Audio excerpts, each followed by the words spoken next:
Welcome back, everyone, to the T.R.O.N podcast. This is your host, Rashad Woods. Today, I have a very special guest, a man who has a very interesting story to tell, an entrepreneur since the age of 13 and inspires men to reach better versions of themselves and reach the pinnacle of success, but still found out that he had a better chapter to write in his life. Mr. Daniel Krynzel, thank you so much, sir. Thank you for having me.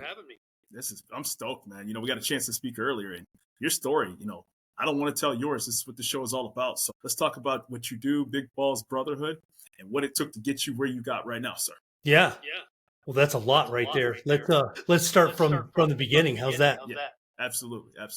So it all started when I was 13, building a business. Had a lawn service in Ohio. Right. Making money, man. It was great.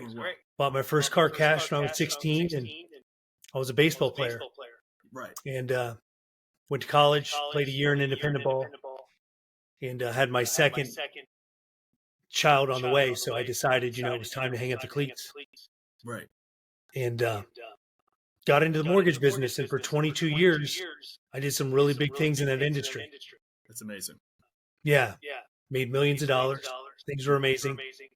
I actually built a coaching business that was connected to the mortgage business around coaching realtors and lead gen and sales and closings and things like that. And it was pretty incredible what was happening, man. And then there was one day where $100,000 in my account, and I wasn't expecting it.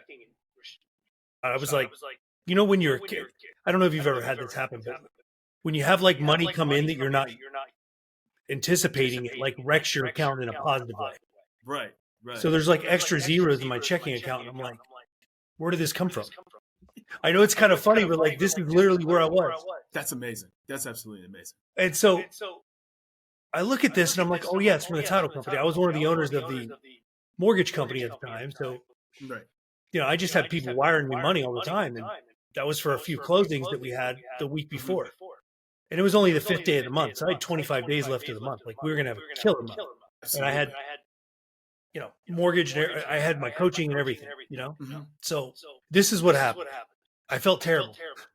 That's crazy. That's crazy because, just trying to compartmentalizing that, is to have a moment like that where you're reaching your success and the bank's right, from the outside looking in, everybody would envy what you have right now. But to your point, there was something missing. Yeah. So I prayed. Yeah. I'm like, God, why do I feel this way? Right. Many men would kill for the opportunity in the position that I placed myself in. Absolutely they would. And he told me that my season was over. Shut it down. Like, booming voice in my head. I'm like, okay. Yeah. What do you mean? Shut it down. You're done. Your season is over here. I heard it twice.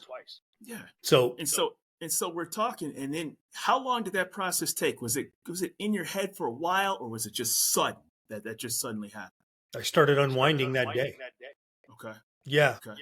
I've been walking with God for over 15 years now, daily. And my relationship has gotten so strong, and I have so much confidence knowing that it's his guidance, his inspiration, that when I hear his voice, when he tells me to go, I go. When he tells me to move, I move. So, yeah, I started unwinding. There was another owner of the company. I called him the president of the company, actually. And I basically made him a deal. And I'm like, take over the building, because I had my own building. And, you can have my pipeline. You can have the active files that are in there. I just don't want to be responsible for the lease anymore. And take on all of my responsibility, because, I have the greatest team out of the whole company because I built it. That's unbelievable. So that's kind of how it ended. And you did this without like any sort of like plan in place when it happened, right? Like normally when people have like what you call the exit strategy, there wasn't exactly like the exit strategy in place. It was just like, this is my revelation. This is my moment of clarity. I have to do this, and I have to put this down and go to another avenue of life. This is how I can represent Big Balls Brotherhood, man. Because you live it. Because you did. That's right. That's right. You did exactly just that. How many coaches are selling something that they don't live? How many coaches are selling something they have no idea? It's the biggest crap ever. Yeah, you talked it and lived it. And so what I found fascinating about that too is that it's also took a leap of faith in yourself. Obviously, you had, the religious conviction reasons for it, why. But you also had the faith in yourself to be able to do it. How did your inner circle take that news when you said, I'm called to a greater power and I need to put this down and to turn to another direction? from the outside looking in, people would think you're crazy. Yeah. Yeah. They all thought I was crazy. Yeah, absolutely. Even my close family.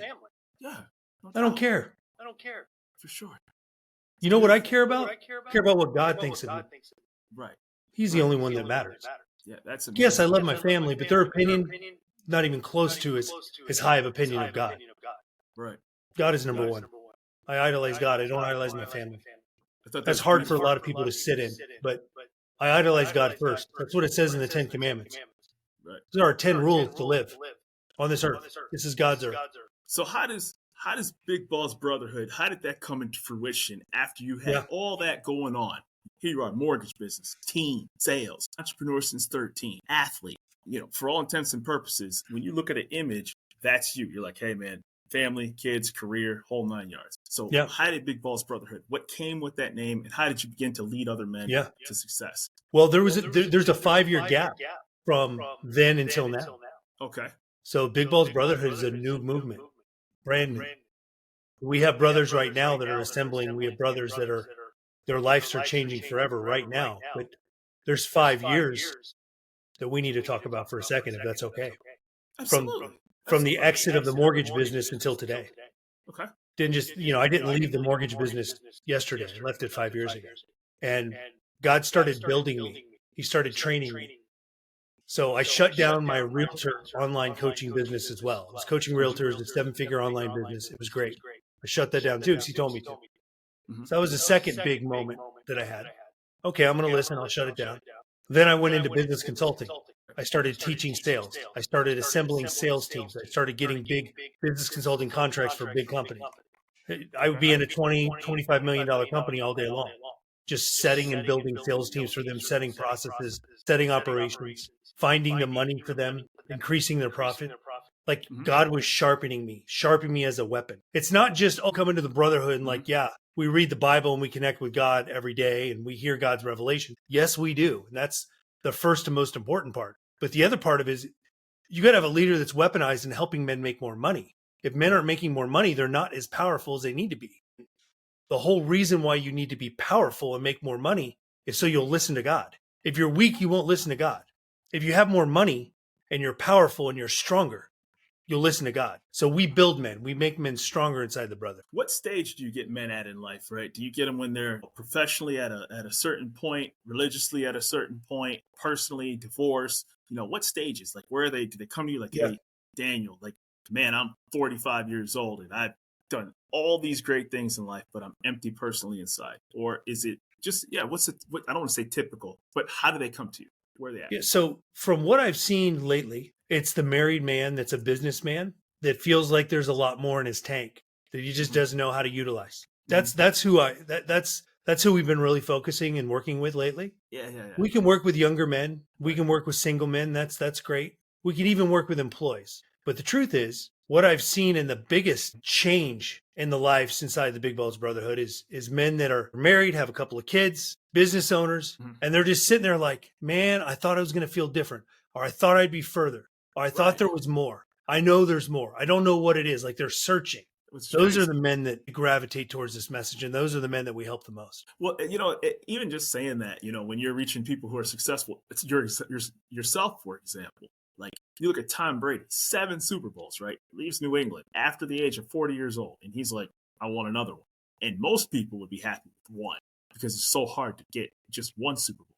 And so now you're getting successful business owners, people who have, families, either former athletes, et cetera, whatever stage at in life. And here you are saying, you want more, and I'm able to show you how to get more. So because you're an athlete, you already exhibit a lot of discipline to where you got. So what conversations do you have with people? Like, what's the methods to get them to reach the best version of themselves? Well, first, setting a target or setting goals or knowing your why, whatever kind of training you want to look at.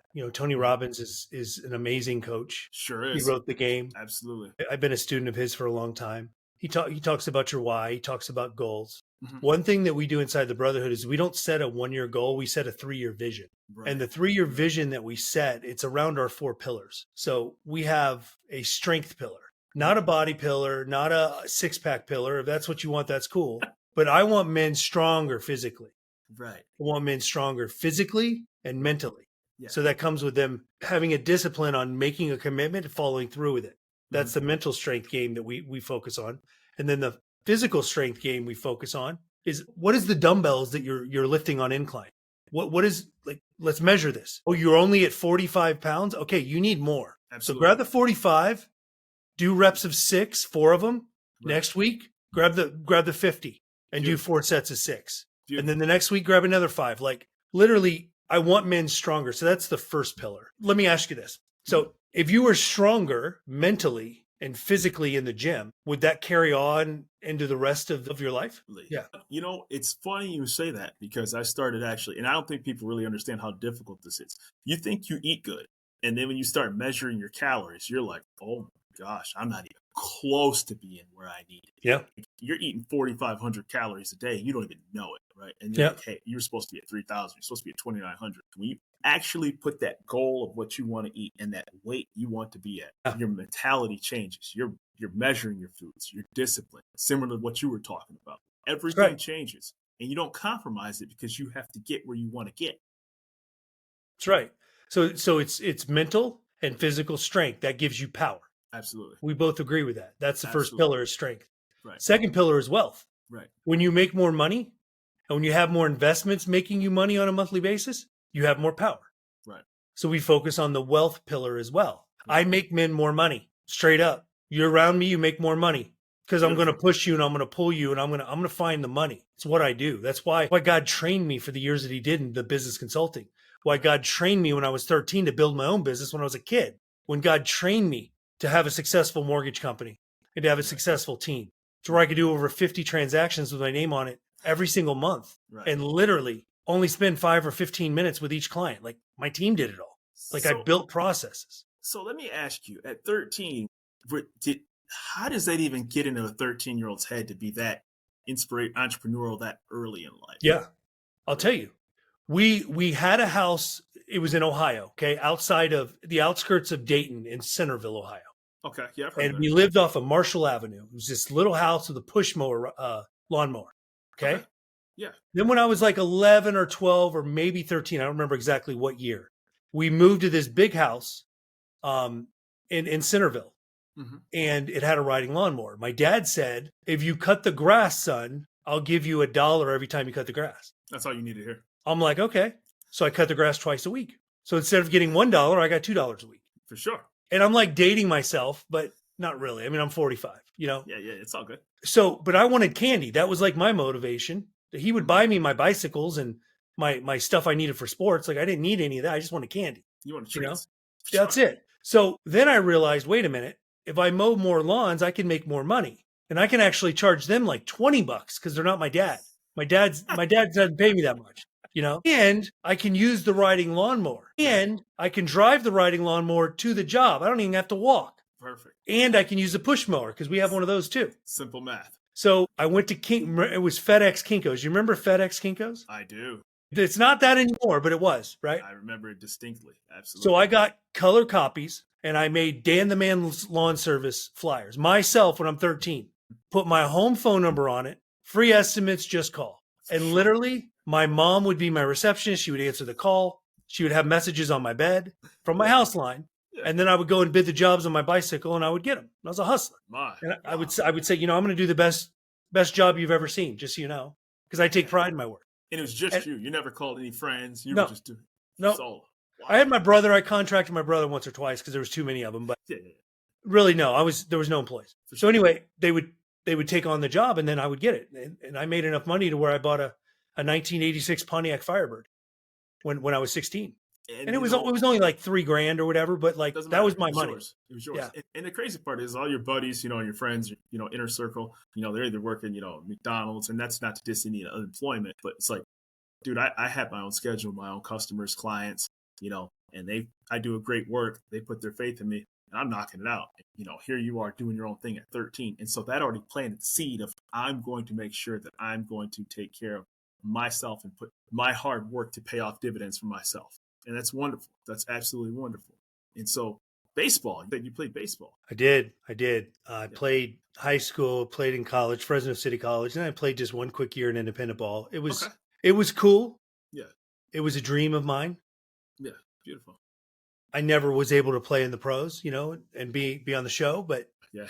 that's cool. God has different plans for me. I mean, the talent that it takes to get to the bigger levels in sports. I mean, listen, we always say, like in basketball, the 12th guy on the bench is a world-class athlete, right? Yep. So, people don't really understand, well, you understood, but the average person really doesn't understand the talent it takes to do something at that level. My dad would always say, if you could just have my mind, you would win. You would be there. And I can look back now and be like, he's right. Because with the discipline and the structure that I've set inside my mind, right, I would do what I would have to do to be the best in awesome. Baseball today. Absolutely. But I'm 45. No excuses. It's just, cool. Yeah. There's kids right. that are now up there. No doubt. And the training that they have and the opportunity of all the, whether it's medicine or trainers, all the amenities that they get at such an early age, it's incredible. So what I was curious about is, we talked about your sessions. Like, so how deep do you get with people? Are they really pouring their soul into you? Is it, hey, I'm going through divorce, my kids moved out, how do you print out some sort of outline of an individual, so to speak, to make sure you hit the points of that particular person? So inside the Brotherhood, we meet weekly in a small group is what we do. And when we meet weekly, this is where we're making commitments for the next week. We're reviewing, we're reporting, and we're planning. Got it. So inside the quadrant, so there's strength, there's wealth, there's leadership, there's mission. Those are my 4 pillars. So what we're doing is we're saying, last week, these were my commitments. I made them. That's great. These are the commitments I'm going to make for next week. And then the men hold each other accountable. Beautiful. One of the things that I haven't shared yet that I really want to make sure that we hit, if that's okay, is absolutely the moment that I was hearing God tell me to shut my mortgage company down and then shut my coaching company down. I didn't realize at the time that the reason why I wasn't feeling fulfilled was because I wasn't doing what I was supposed to be doing. I wasn't using my gifts and talents that God gave me from birth for him. That's a heck not of a for revelation. me, for him. Right. So yes, he wanted me in the mortgage business for the season that I was in. He wanted me in the coaching business for the season I was in. And then he put me in the business consulting business and the sales training business for the season that I was in to weaponize me for who I am today. Right. So I can actually build this brotherhood the way that he wants it built. The truth is, you'll never have fulfillment unless you're on mission for God.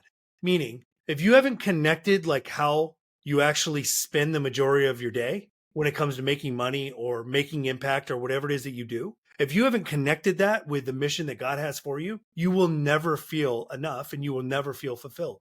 You won't. I know this for a fact. You just won't. There's not enough money that can fill the gap. There's a hole that will be in your chest, and it will be there until you fill it with God's mission. That's how we're designed.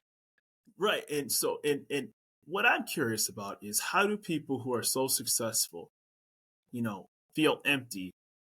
When you look at the material needs can sometimes fulfill a lot of things in people that make them, for lack of a better term, can be, not spiritually whole. But how do you, it's so amazing that people can, you hear about people like Robin Williams, like we talked about. Yeah. And you're like, yo, that person was empty inside, and it's, respect to him and his family. It's just, it's mind blowing that you had that come into your life. And it's startling to me. And these same men that you talk to as well, too, business owners, successful people, built multiple businesses. And they had to take a step back and look at their lives and say, this is what I'm not fulfilled at, and I need to pursue this instead. Yeah. And that's absolutely, it warms my heart just thinking about that. The question that a man will have, he'll have it at some level. Is this what I'm supposed to be doing? Is this the purpose that I'm supposed to be on? Is this the mission I'm supposed to be on? Is this literally why I'm here? Right. Why am I here? Absolutely. And when a man starts asking that question, the only way that man can get that answer is from God. Nobody else knows the answer. I don't know the answer. When men come in, what's my mission? I have no freaking idea, dude. No. Here's the tools. Here's the software. Get into the Bible, get into the Word, get some revelation, get some guidance, ask these questions, journal this, use the software, show up to the brotherhood calls, do your daily chat, do your check-ins. That's what I'm going to tell you to do. You'll get the answer, guaranteed. You'll get the answer. And once you get the answer, then I'm going to help you bring it through the finish line. How many people reach out to you? Is it your immediate radius? Do you have people from across the country reaching out to you? Yeah. Do you do online coaching sessions for people? How are people reaching out to you, and what's the size and scope of what people are reaching out to? Yeah, so it's pretty large. That's We amazing. actually we run ads, Yeah. and people they book calls with us, and we have a conversation with them around Mhm. if they're a good fit. We don't take everyone, just so you know. Absolutely. You Absolutely. know, we have to make sure that the man is right. We have to make sure that the man is going to be willing to be an asset in the brotherhood. Our rooms are sacred rooms. That's Our amazing. live events, secret live events. So my whole point to this is like we don't care if you want in. We have to make sure that you qualify. We have to Absolutely. make sure that you fit. Right. And once we get through that process and once we open the gate for those men, then they come in. And then their life is never the same because they're connected to God and they're connected to their mission. Right. Right. And I loved some of your Instagram posts because everything was so positive. Everything was so driven, right? Yeah. Being a better version of yourself. You don't really seem like the type of person that really has time for negativity or people who are lazy, right? That's right. It's and I think that's based on the previous conversation that we had. you know if you want to go out and get something, if you want to make improvements in your mentality, if you want to make improvements in your body, it's very important to surround yourself with people who are willing to get you there. And for lack of a better term, you don't get better by eating junk food, right? So in order to lose the weight, in order to have a strong mindset, people like yourself and the group that you have, businesses that you have built, it's very important to surround yourself with like-minded people. Yeah. And how have you helped each other? How have you has any when you guys are meeting, do you do retreats? You said you do live events, you do Yeah. webinars as well too. What's the next steps in the company? So within 3 years, here's the 3-year vision of the company. There will be 200,000 men Wow. involved in the Big Balls Brotherhood. I almost fell off this chair. 200,000 men that are all connected to God, all asking the question, what can I do for you today, God? Once they're connected, once they've read their Bible, a portion for the day, Right. once they're starting to get revelation, once they're connected, that's how I'm going to change the world. That's how I'm going to help this spiritual battle. That's how we're going to win for God. God wins every. Yeah. So that's where we'll be. That's a small town. I mean, that's not even a town. That's a city, man. 200,000. That's Yeah. crazy. So, and you know what I liked about what you said too was, it's like when people say diet, right? Like that means you put a small window on when you want to actually lose weight. So when you say 3-year vision, it's not like you're saying, hey, let's put this in a 6-month, or when you're talking to somebody, Yeah. you're making sure you're thinking long term, because otherwise what happens is the crash, right? Yep. People take a small 3-6 month window. I'm just going to do this for a little bit. And it never works, right? Yeah. It never works. You played baseball. You can't play good baseball at the level that you played it at if you just want to be good for 6 months. That's right. It just doesn't happen. It was my whole life. Exactly. So if you could imagine focusing a 3-year vision around the 4 pillars, like a lot of men come in and they're like, my 3-year vision for my mission that God has for me, I don't even know what it is. Great. Well, that's the first start. Yeah. I'm going to find my mission from God. Okay, Absolutely. That's great. It's a 3-year vision. Now there's no pressure. You know what I mean? Yes. Same thing with the body. Like, could you imagine what kind of body you could have if you actually set a target that's 3 years out? Oh my gosh. You'd be a killer. Oh, it'd be nuts, right? Because, and not to interrupt you, but people get discouraged, right? Because you get your app and you're like, hey man, I want to lose this amount of weight, and they all of a sudden you punch in the numbers and it's like by September, and that's 6 months, 4 months, 5 months from now, and you're like, September, man.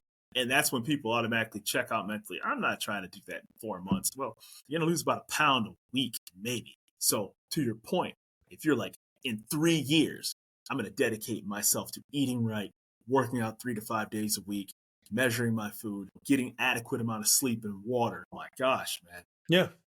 Same thing with money, with your wealth pillar. Think about that. Absolutely. What's your 3-year vision for your business? No question. What's your 3-year vision for your job or your business or whatever you're going to create? What kind of impact are you going to create in 3 years? Without question.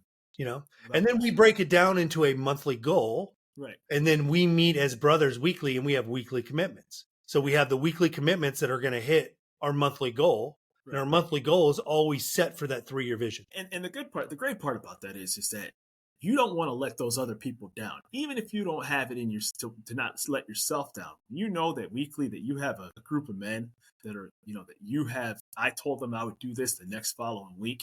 They're not, they're taking their time out and your time. And you can't give any excuses, right? No. You can't give any excuses. You're committed. You're all in. It's a team. It's a sport. Like you said, you were going to be here ready to play in the game. You're not. And there's a problem if there is. That's right. Yeah, that's wonderful. So I've always asked this question to everybody I've talked to on here. You don't need me to find out who you are. You're infinitely successful before the podcast. How do people find you, Big Balls Brotherhood, all the great things? Yeah. So if they want to officially apply to be considered, there's a waiting list. This is not a book. Yeah. There's not a book a call or buy this. No, you can be considered and you have to wait.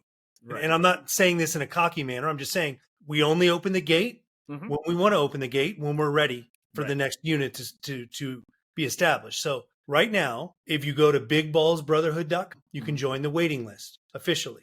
You join the wait list, then we can have a conversation when those times are open. We'll contact you. You can either get on the phone with me or one of the other people from the team inside the organization here, and we'll have a conversation around, if you can honor the commitments that we need you to honor. If you can honor the commitments, we'll let you in. Absolutely. And then you can also see us on Instagram and Facebook, Big Balls Brotherhood. You know what I liked about your website? It got right to the point, right? Yep. It was like, wait list, here's what you want to accomplish. Here's where you want to be at in life. This is what I'm all about. And here's my proven record of success if you have any questions about it, right? Yep. It was not a lot of, I don't want to say pizzazz, so to speak, or it was like, here's the wait list. If you want in, you want in, you know, and we're selective of who we let in. Because this is not a look at me movement. This is not a look at me. Like I was the look at me guy, dude. I'll tell you. Yeah. I had the McLaren with the orange doors that opened up, straight up and down. And I ran ads and I did that. And I even think about it right now and it makes me vomit in my mouth, dude. Like it's crazy. There's so many guys that are still flexing and playing that game. This is not this. Like, I don't know what your mission is. I do know that your mission is not poverty. I can promise you that. I haven't seen anyone have a mission from God that's poverty. At the same time, it's not a guarantee that you're going to be wealthy, abundantly past your wildest dreams. I don't know what your mission is, but I do know that if you're connected to your mission, you'll feel better inside and be more fulfilled than you'll ever be. There is a lot of men that are supposed to have influence and power and money inside God's mission. I don't know what it is for you. If you want to figure it out, join the wait list and see if it works out for you. And I think, what else is what I think attracted, me wanting you on the show when we connected was like, you get straight to the point. There's a lot of filler on the internet, and there's a lot of, I don't want to say, great salespeople who tell you this book, and I'm not dismissing books, but it's like your method specifically was like, there's only one way to get a better version of yourself, and that's to find your connection within, find something better than what, aspire more than what you are, and go out and find it and reach out to people in the similar path with a similar mindset to get you there. Right. Do you do mental reps at all? Like what's your regimen daily to get yourself mentally prepared? So I have my 3-year vision. It's what I need. I know where I'm going. I know where I'm going in each one of the pillars of my life. And I'm on a mission for God. I work for God. Like there's no motivation here. I don't need motivated. Okay. I know exactly what I need to do today and I'm going to do it. Perfect. Period. Absolutely. I just didn't know if you had anything mapped out. Like some people are so meticulous with what they do per day. Yeah. So it's planning, being strategically planned, but also it's being inspired. You got to be connected on a daily basis. You're trained and coached by God on a daily basis when you run like this. You're mentored by God, the creator of the whole universe. There's not a better coach, not a better mentor than God. And men can actually open up this revelation with the tools that we have and the consistency on a daily basis. They just got to be willing to do the work. Then when they find out what their mission is, then we make it happen together as a brotherhood. It's absolutely amazing. It's absolutely amazing. And like I said, your story is absolutely phenomenal. And the greatest part about it is that your chapter and the book that you wrote of your life had a second half to it that's just as important as the first. More important, excuse me. And I'm so glad that you got a chance to share it and carve out some time on the T.R.O.N podcast with a guy from Michigan, just trying to pick people's brains on how they became successful people and what their missions are in life. And that's what the show is all about, to talk to people like yourself. And I'm very honored that you carved out the time for me. Absolutely. Thanks for having me, man. Anytime, brother. You take care. And like I said, shout out to the Big Balls Brotherhood and the great work that you do. And more importantly, it's not for everybody. It's for those that you decide that are best to fit in your vision with your team that are ready to go. That's right. Thank you. Amen, brother. Take it easy.